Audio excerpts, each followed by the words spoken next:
নমস্কার বন্ধুরা, আপনারা দেখছেন বং ট্যুর মাস্টার। এখন আমি বেড়ো মেলায়, পুরুলিয়ার চণ্ডী মেলা, এবং সেখানে বিক্রি হচ্ছে তরোয়াল 500 থেকে 1500 টাকার মধ্যে। আর এদিকে বুড়া শিব মোমবাতির মধ্যে রাখা আছে। অন্ধকারে আমরা প্রবেশ করছি।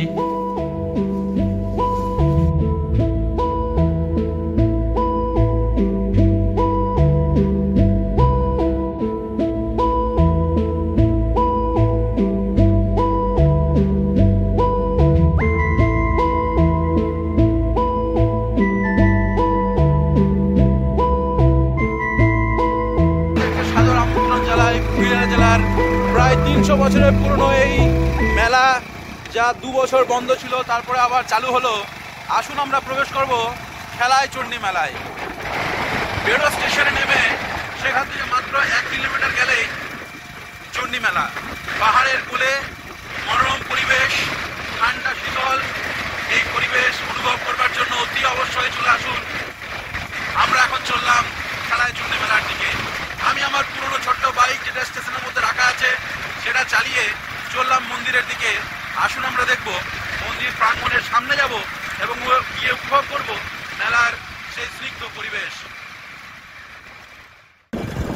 স্বচ্ছ জলের পুকুর, অনেক টোটো অটো যাওয়া আসা করছে স্টেশন থেকে, যেগুলোতে চেপে আপনারা মন্দিরের দিকে আসতে পারবেন। দূরে ওই পাহাড় দেখা যাচ্ছে, কুয়াশার চাদরে ঘেরা। অনেকে হেঁটে হেঁটে আসছে। মেন পুজো শুরু হয় মোটামুটি 11:30-12টার দিকে, কিন্তু সকাল থেকে মানুষের আনাগোনা শুরু হয়ে গেছে। আমরা ধীরে ধীরে পাহাড়ের দিকে এগিয়ে চললাম। সামনের টোটোটাকে ক্রস করে আমরা একটু এগিয়ে যাচ্ছি। মন আমার আনন্দে ভরে উঠেছে, কারণ আমরা প্রায় মন্দির প্রাঙ্গণের সামনে চলে এসেছি। কি সুন্দর পরিবেশ, পাহাড়ের কোলে খেলায় চণ্ডী মেলা। আসুন আমার সঙ্গে। এই যে দুদিকে দেখছেন দড়ি দিয়ে বাঁধা আছে, এগুলো মেনলি সাইকেল স্ট্যান্ড। একটু পরে যখন ভিড় বাড়বে, এগুলোতে গাড়ি সাইকেল সব পার্কিং করা হবে। যত্রতত্র যাওয়া যাবে না। এবং আমরা মেন মন্দিরের প্রায় কাছে চলে এসেছি, পাহাড়ের কোলে।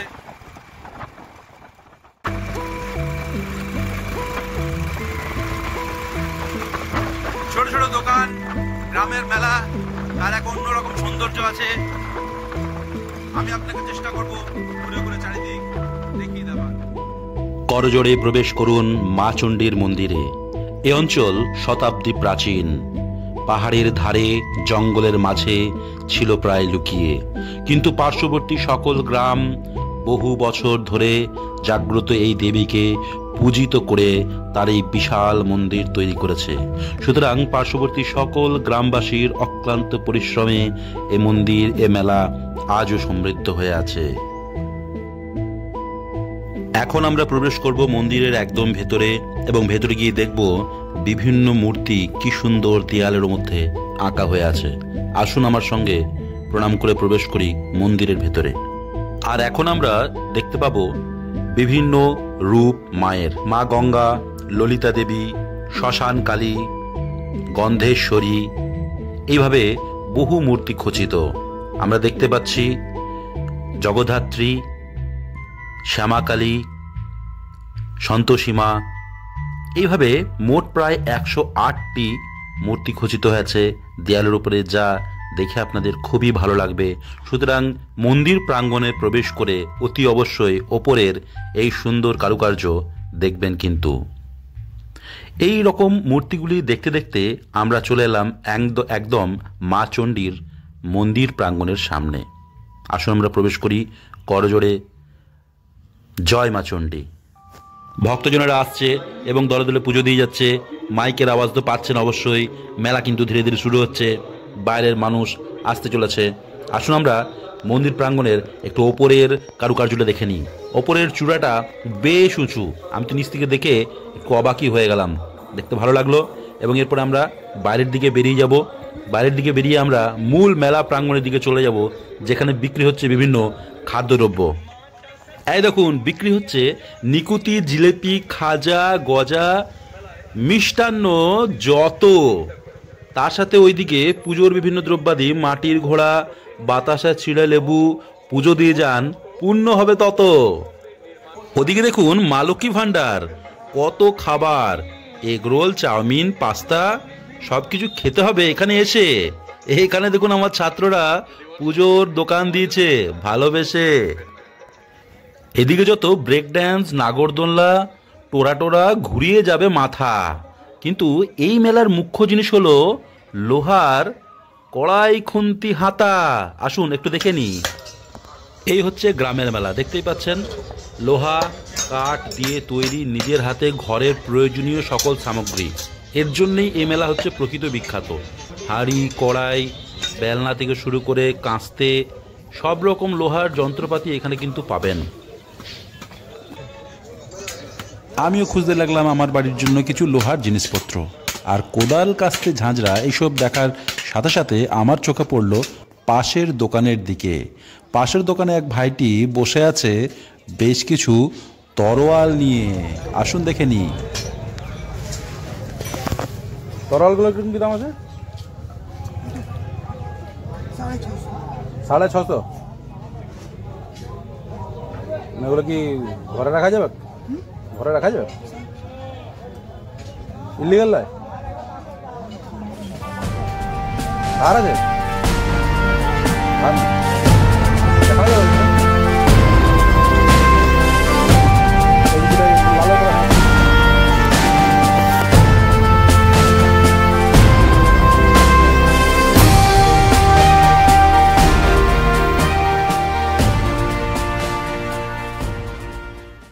না। না, আর তরোয়াল কিনে কাজ নাই। আমি বরং যাই কাপবাটি, ব্যাগ একটু তোমাদেরকে দেখাই। অনেক কিছু পাওয়া যায়। এসো মেলার বাকি দিকগুলো একটু ঘুরে বেড়াই। 11টার পরে এই মেন রাস্তা গাড়ি চলাচলের জন্য হয়ে যাবে বন্ধ। দুদিকে প্রচুর দোকান, মানুষ হেঁটে যাতায়াত করবে, কারণ একটু পরে লোকের ভিড় হবে প্রচণ্ড। তাই আমরা এই এলাকা ছেড়ে একটু পেছনের দিকে চলে যাই। আসুন আপনাদেরকে নতুন কিছু দেখাই। আর চণ্ডী মেলার ঠিক মুখোমুখি যে পাহাড়টি রয়েছে সেই পাহাড়ের মধ্যেই রয়েছে এই ধরনের গুহা। এই গুহার মধ্যে আমরা এবার প্রবেশ করব। এটি হচ্ছে একটা হনুমান মন্দির, যেটি এখন আপাতত বন্ধ। আমি সামনে গিয়ে আপনাদেরকে একটু একটু করে দেখাচ্ছি। চলছে এখন পবিত্র মুহূর্ত, যেটা হচ্ছে মহাকুম্ভ, এবং সেই সময়তেই আমাদের বেরোতে চলছে চণ্ডী মেলা। এবং সেই চণ্ডী মেলাতেই আমি আপনাদেরকে আজকে দেখাবো চণ্ডী মেলার মধ্যে অবস্থিত একটি গুপ্ত গুহার রহস্য। আসুন আমার সঙ্গে আমরা চলে গেলাম শুকরাম বাবার আশ্রমে। এবং শুকরাম বাবার আশ্রমে আমরা যখন প্রবেশ করব, ভেতরে আমি আপনাকে বুড়ো শিব দেখাবো, যা কিন্তু পাথরের গুহার অনেক ভেতরের দিকে রয়েছে। আপনারা অনেকেই হয়তো দেখেননি, মেলা ঘুরে গেছেন। আসুন আপনাদেরকে নিয়ে যাব সেই গুহার দিকে।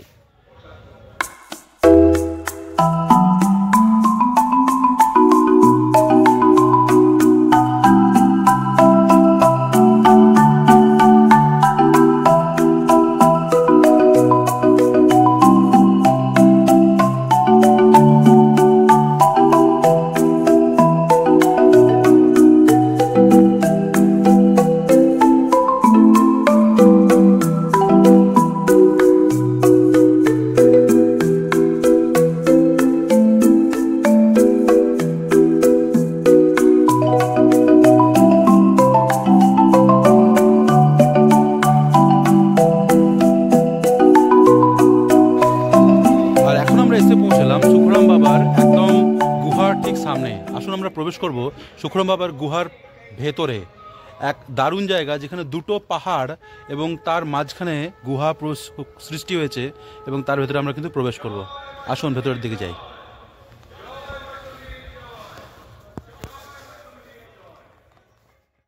এই হচ্ছে বেরো পাহাড়, দেখতেই পাচ্ছেন, এবং বেরো পাহাড়ের ঠিক নিচেই রয়েছে শুকরাম বাবার গুহা, এবং সেখানে আমরা কিন্তু এবারে প্রবেশ করব। আসুন আমার সঙ্গে। আমরা দেখতে পাচ্ছি এদিক দিয়ে সিঁড়ি দিয়ে ওপরে যাওয়া যায়, কিন্তু এখন এটাকে বন্ধ করে রাখা হয়েছে, যেহেতু মেলাতে প্রচুর লোকের আনাগোনা। আর এই হচ্ছে গুহার প্রবেশদ্বার।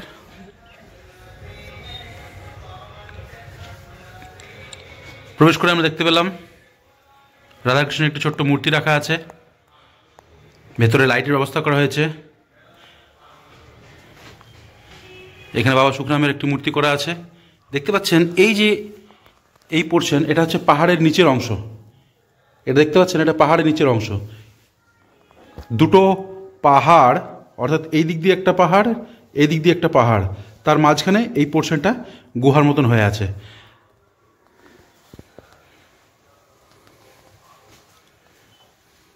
সিঁড়ি দিয়ে বাবার কাছে যাওয়া যাবে। আর এইখান দিয়ে আরো একটি গুহা চলে যাচ্ছে ভেতরের দিকে। মা কালীর একটি মূর্তি রাখা আছে।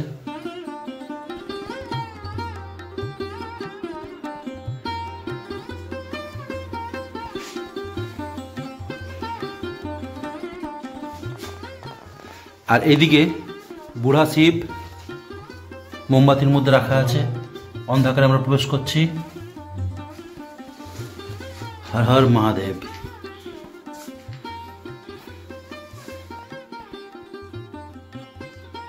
হর হর মহাদেব। এ দেখতে পাচ্ছেন পুরো গুহা। আমি আমার ক্যামেরার লাইটটা একটু জ্বালাবার চেষ্টা করলাম। এই পোর্শনটা ওপরটা পুরোটা পাথর, পাথরের ভেতরে এইভাবে করা আছে। আমরা আস্তে আস্তে ব্যাক করছি, নিচু হয়ে আসতে হবে।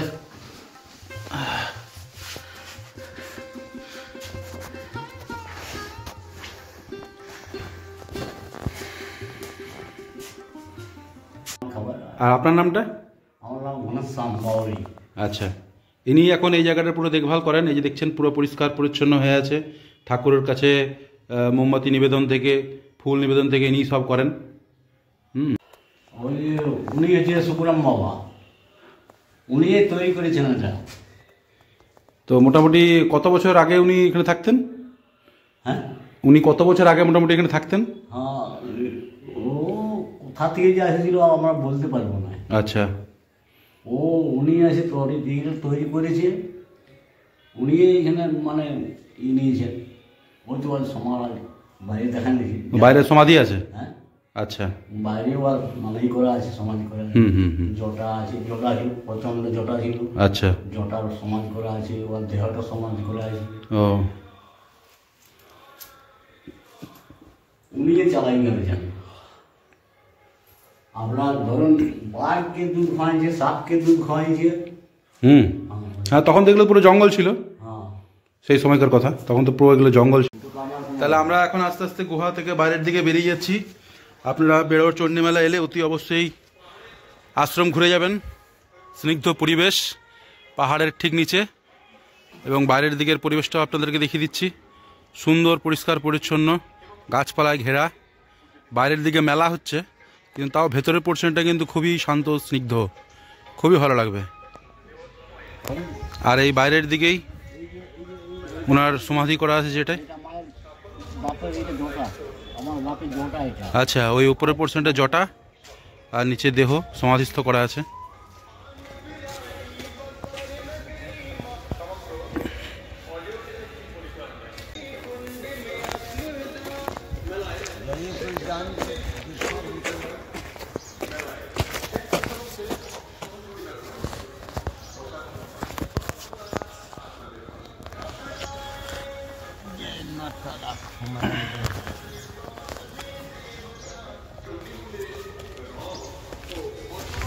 तो आप यहाँ कितना दूर रुके हैं?